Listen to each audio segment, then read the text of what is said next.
Cette vidéo est la deuxième de la série consacrée à la génération des groupes d'espace. Nous y poursuivons le travail démarré dans la vidéo précédente, portant sur le produit entre une rotation et une translation de réseau. Dans la vidéo précédente, souvenez-vous, nous avons traité les cas numéro 1 et 2 correspondant respectivement à une translation parallèle et perpendiculaire à l'axe de rotation. Dans celle-ci, nous abordons le cas numéro 3, lorsque la translation de réseau est oblique par rapport à l'axe de rotation. Vous voyez ici un exemple de cette situation, que nous avions déjà évoqué au début de la vidéo précédente. C'est celui de la translation A plus B plus C sur 2 d'une maille quadratique centrée, qui est oblique par rapport à l'axe de rotation d'ordre 4. Sortons de la maille quadratique et considérons tout simplement un axe d'ordre 4 et un vecteur translation oblique par rapport à cet axe. Pour déterminer le résultat du produit de AN par T, nous décomposons la translation oblique T en deux composantes, respectivement perpendiculaires et parallèles à l'axe AN. Comme dans le cas numéro 2, nous nous plaçons en projection dans un plan perpendiculaire à l'axe d'ordre 4. Et commençons par faire agir la translation T perpendiculaire sur l'axe d'ordre 4 situé au centre de la maille. Bien entendu, nous retrouvons un axe d'ordre 4 équivalent au premier à l'extrémité du vecteur T perpendiculaire. Conformément à ce que nous avons vu dans le cas numéro 2, quand la translation T est perpendiculaire à l'axe de rotation, nous obtenons, dans le plan médiateur du segment qui joint les deux axes A4, trois nouveaux axes de rotation parallèles. Un A4, un A2, puis encore un A4. Afin de bien comprendre l'effet de l'action de T parallèle que nous allons traiter dans la suite, considérons les quatre positions équivalentes par la symétrie de rotation A4 de départ. Ces positions, représentées par des croix, sont toutes les quatre à la cote Z selon la direction de l'axe. L'action de T perpendiculaire en orange conduit à quatre nouvelles positions, également situées à la cote Z. Considérons à présent la composante T parallèle de la translation T. Les quatre nouvelles positions se retrouvent décalées d'une longueur égale à la norme du vecteur translation T parallèle.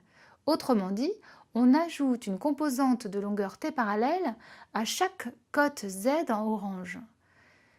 Si et seulement si T parallèle n'est pas une translation de réseau, les deux axes A4 et l'axe A2, situés dans le plan médiateur, changent de nature.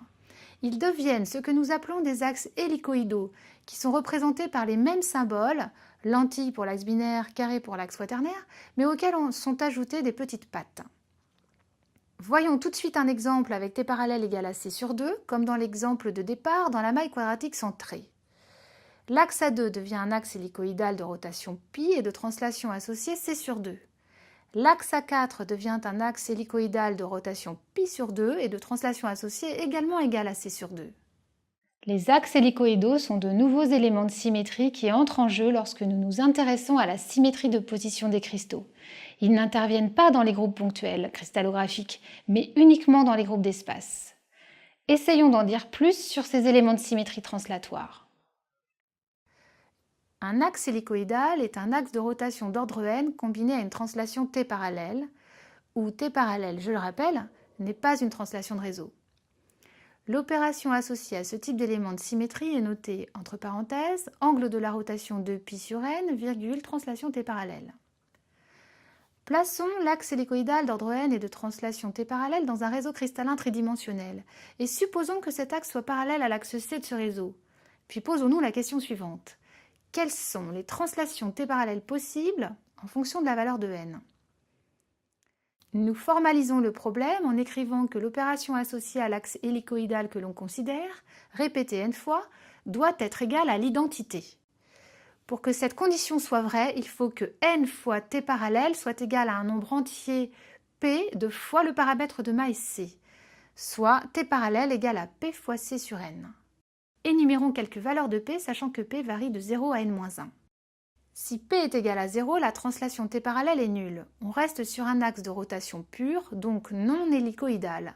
En revanche, pour les valeurs supérieures à 0, on génère des axes hélicoïdaux. Si P est égal à 1, T parallèle vaut C sur n. Si P est égal à 2, T parallèle vaut 2 fois C sur n, et ainsi de suite jusqu'à P égale à n-1, conduisant à T parallèle égale à n-1 fois C sur n. Notons que si P est égal à N, T parallèle est égal à la translation de réseau C, ce qui revient à P égale 0. Des valeurs supérieures à N conduisent à des translations T parallèles déjà citées, à une translation de réseau près. Revenons sur la définition d'un axe hélicoïdal que je choisis parallèle à C. Il s'agit d'un axe de rotation d'ordre n combiné à une translation égale à Pc sur n, où P est un entier qui peut prendre les valeurs de 1 à n-1. Les valeurs 0 et n n'engendrent aucun axe hélicoïdal puisqu'elles correspondent à des translations de réseau. La notation officielle est alors tout simplement l'entier n indice P. Tout comme les axes de rotation, les axes hélicoïdaux peuvent être orientés selon les directions de haute symétrie des réseaux de Bravais. Faisons l'inventaire des axes hélicoïdaux que l'on trouve dans les groupes d'espace en spécifiant leur notation et leurs symboles quand ceux-ci sont représentés perpendiculairement à l'écran. Nous les classons en fonction des valeurs de n qui engendrent des axes hélicoïdaux. Nous commençons ainsi par la valeur 2, la valeur 1 correspondant à l'identité. Pour n égale 2, il existe un seul axe hélicoïdal correspondant à la valeur P égale 1, donc à la translation C sur 2. Il est noté 2 indice 1 et son symbole est la lentille agrémentée de petites pattes que nous avons déjà évoquée tout à l'heure dans l'exemple du produit de l'axe d'ordre 4 et d'une translation oblique. Pour n égale 3, les valeurs de P possibles conduisent à des translations C sur 3 et 2C sur 3, correspondant respectivement à des axes hélicoïdaux 3,1 et 3,2. Pour n égale 4, nous obtenons de la même façon des axes hélicoïdaux 4,1, 4,2 et 4,3, combinant un axe A4 et des translations respectives de C sur 4, 2C sur 4 qui est égal à C sur 2 et 3C sur 4. Et enfin, pour n égale à 6, nous avons 5 valeurs de P, donc 5 translations T parallèles possibles, ce qui conduit aux 5 axes hélicoïdaux notés 6,1, 6,2, 6,3, 6,4 et 6,5. Vous remarquerez que le nombre de pattes des symboles correspond au dénominateur des translations T parallèles. Nous pouvons nous poser une dernière question, à savoir pourquoi ces axes sont dits hélicoïdaux. Pour répondre à cette question, nous allons visualiser les positions équivalentes générées par l'application répétée d'un axe hélicoïdal de 1 que nous choisissons selon la direction C du réseau.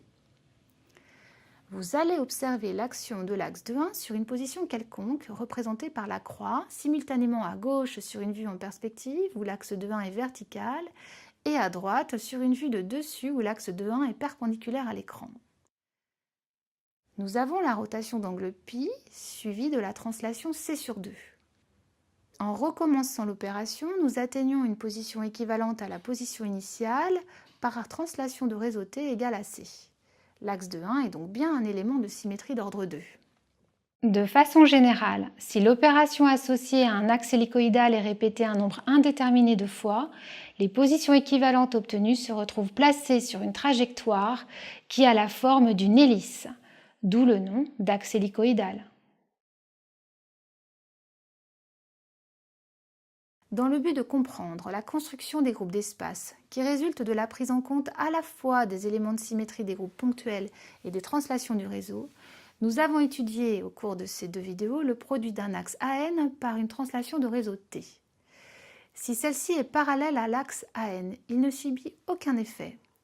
Si la translation T est perpendiculaire à l'axe AN, de nouveaux axes de rotation apparaissent sur le plan médiateur du segment joignant l'axe AN et son image par application de T.